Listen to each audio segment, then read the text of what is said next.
Your services are no longer required, effective immediately. The email glowed on my phone at 11:47 p.m. on a Friday.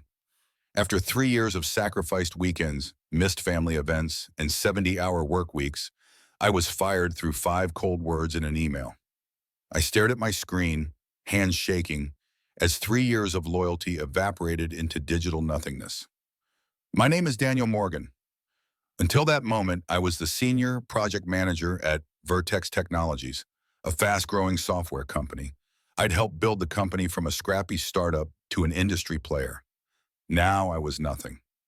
I hadn't seen it coming. Not really. Though looking back, the signs were there.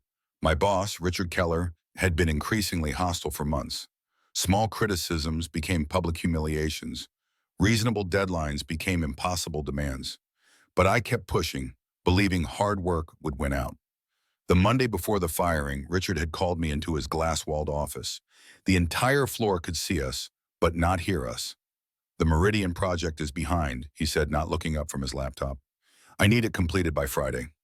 "Friday? That's impossible," I replied. "We're talking about 3 weeks of work." Richard finally looked at me, his face hardening. "Then I suggest you stop wasting time arguing and get to it.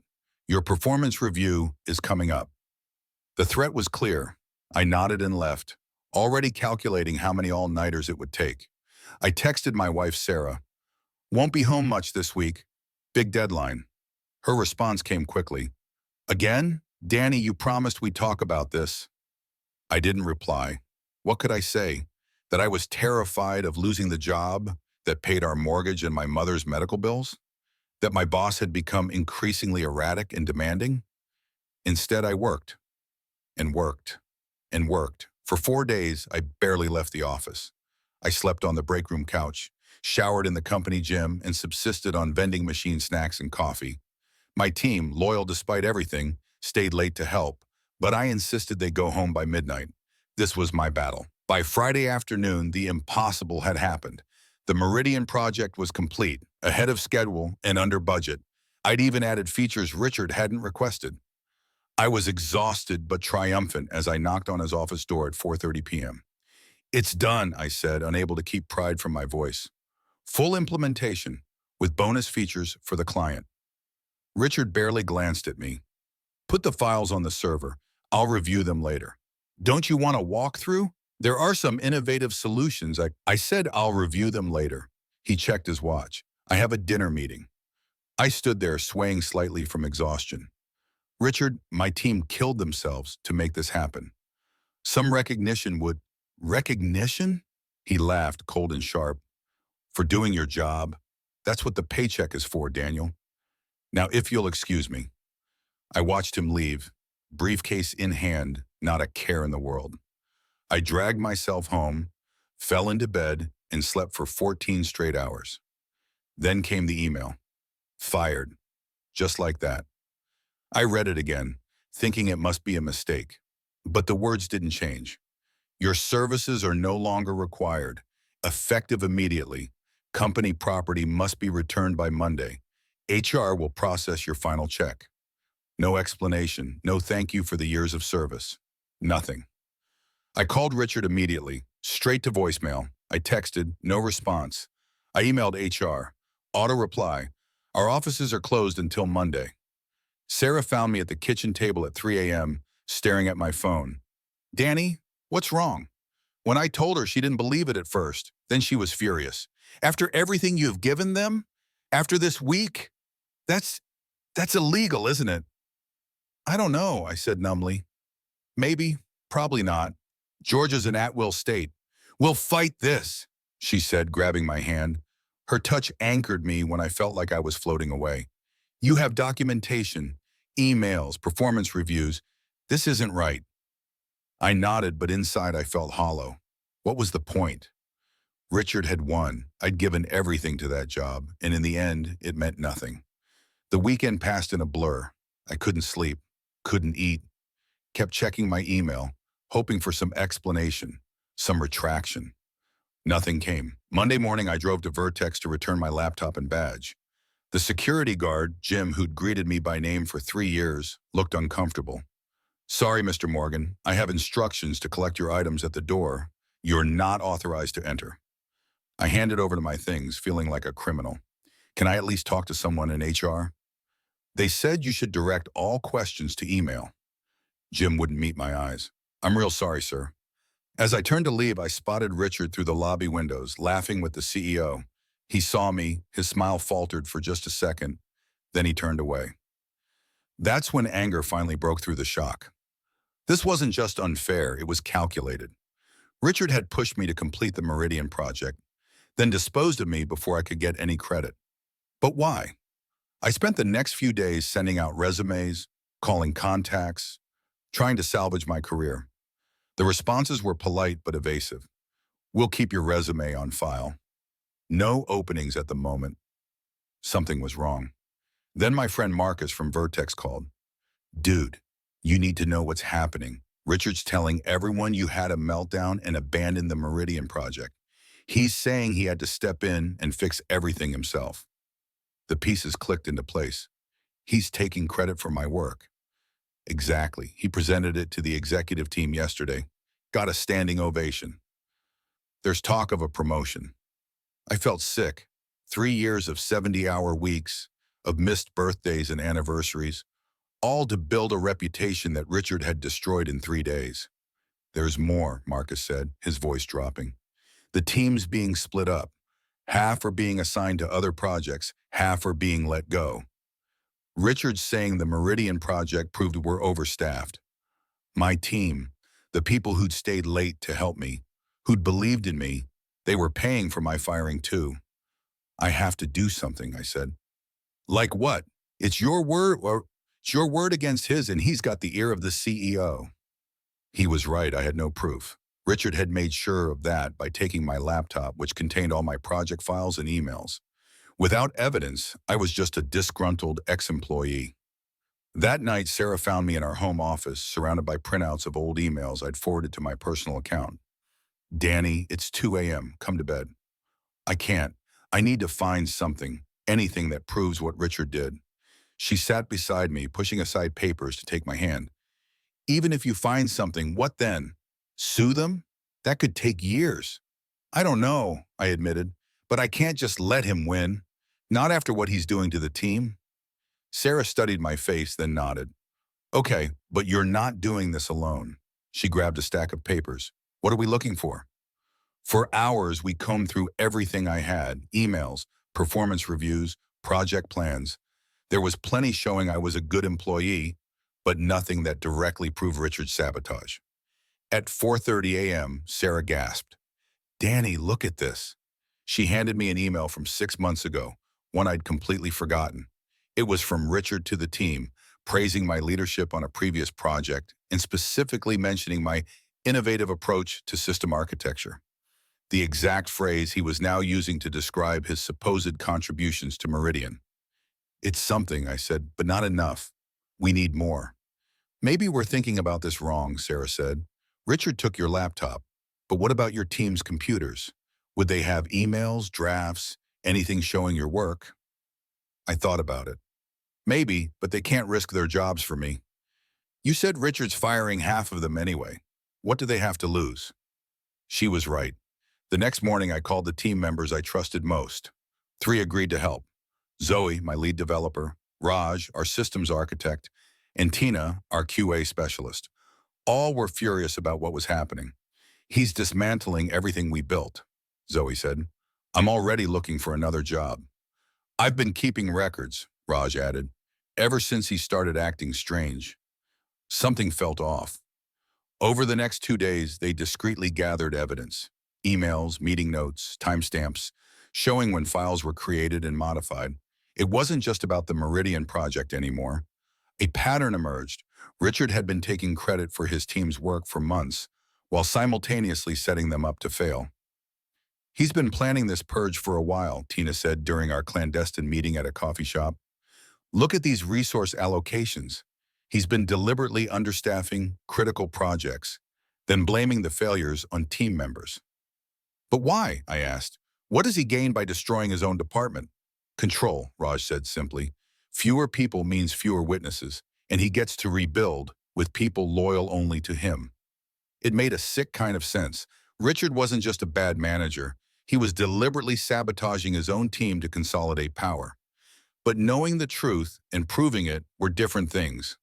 We had circumstantial evidence, but nothing definitive enough to take to the executives, who clearly trusted Richard. Then exactly 1 week after my firing, my phone rang. Unknown number. Daniel Morgan, I answered, expecting another recruiter with no suitable positions at this time. Mr. Morgan, this is Patricia Lawson, CEO of Vertex Technologies. My heart stopped. The CEO herself? Yes, Ms. Lawson, what can I do for you? I'd like to meet, today if possible. There are discrepancies I need to discuss with you. Discrepancies? Regarding the Meridian project and your termination. I prefer not to elaborate over the phone. Can you come to my office at 2 p.m.? I thought quickly, this could be a trap or an opportunity. I'd be happy to meet, but given the circumstances, I prefer a neutral location. There was a pause, then a short laugh. Smart. The West Side Cafe at 2 p.m. then. I'll be in the back booth. I arrived early, choosing a seat with a view of the door. At exactly 2 p.m., Patricia Lawson walked in, tall, silver-haired, impeccably dressed. I'd only seen her at company meetings, never spoken to her directly. She sat across from me, studying my face. Thank you for coming, Mr. Morgan. Call me Daniel, and I'm curious why you wanted to meet. Straight to the point. Good. She placed a folder on the table. Yesterday, our IT department flagged unusual activity. Someone was systematically deleting project files and emails related to Meridian. When we restored the backups, we found significant discrepancies between what was presented to the executive team and what actually happened. My pulse quickened. What kind of discrepancies? The kind that make me question whether I know what's happening in my own company. She opened the folder. These are timestamps showing the Meridian project was completed before Richard Keller claimed to have rescued it. And these, she slid over several printed emails, show he was fully aware of the project's success when he terminated you. I scanned the documents, recognizing some of the evidence my team had gathered. How did you get these? Let's just say not everyone at Vertex is loyal to Richard Keller. She leaned forward. What I want to know is your side of the story. No PR spin, no legal caution, the truth. For the next hour, I told her everything, the impossible deadlines, the 70-hour weeks, the sudden firing, and what we discovered about Richard's systematic sabotage. Patricia listened without interruption, occasionally making notes. When I finished, she closed her folder. I owe you an apology, Daniel. This happened under my watch, in my company. Why would you believe me over your senior director? I don't operate on belief, I operate on evidence. She tapped the folder. And the evidence suggests Richard Keller has been manipulating projects, people, and data to advance his own career at the expense of Vertex. What happens now? That depends partly on you. She studied me. Richard doesn't know about this meeting, doesn't know what we've discovered. I could handle this quietly, terminate him, reorganize the department, move on. But that doesn't address the harm done. To you, to your team, to Vertex's reputation. She leaned forward. I want to make this right, Daniel, and I want to make sure it never happens again. What are you proposing? Come back to Vertex, not as a project manager, but as our new director of operations, replacing Richard. Same salary he was getting, plus compensation for the wrongful termination. I blinked, stunned. You're offering me Richard's job? I'm offering you the boss you earned, the one he stole. She smiled slightly. Plus, I suspect you'll be more effective without someone sabotaging you. It was tempting, vindication, promotion, financial security, but something didn't feel right. And Richard? Will be terminated today. No references, no severance. I thought about the team members still at risk, about others Richard might harm in his next position. That's not enough. Patricia raised an eyebrow. What would be enough? Transparency, a company-wide acknowledgement of what happened, reinstatement of any team members who were unfairly terminated. And Richard doesn't just get fired, he's held accountable. If laws were broken, that's addressed properly. That's asking a lot. It creates liability, public relations challenges. Yes, but it's the right thing to do.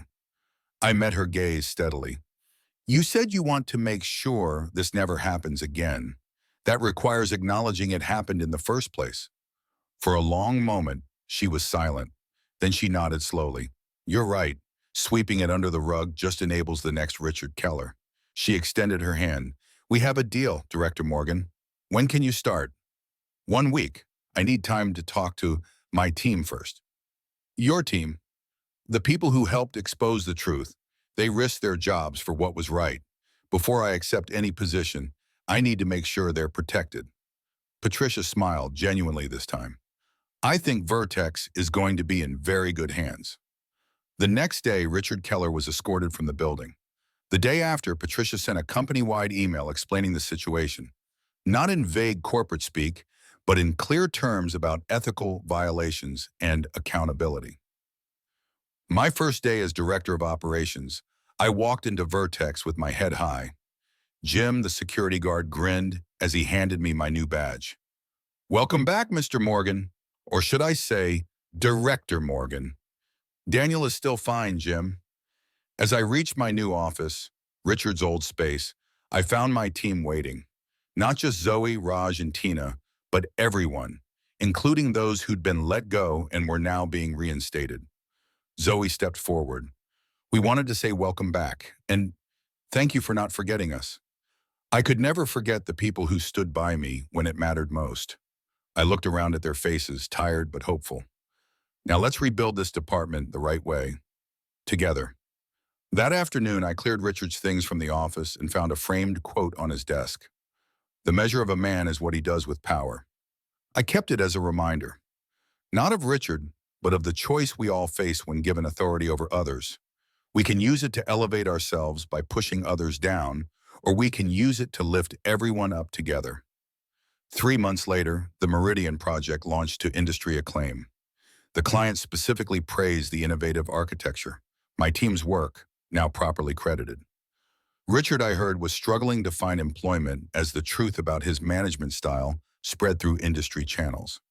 As for me, I still work long hours sometimes, but by choice, not coercion. Sarah and I finally took that vacation we'd been postponing for 3 years. And most importantly, I rebuilt a department culture based on recognition, collaboration, and ethical leadership. The email that fired me still sits in my inbox.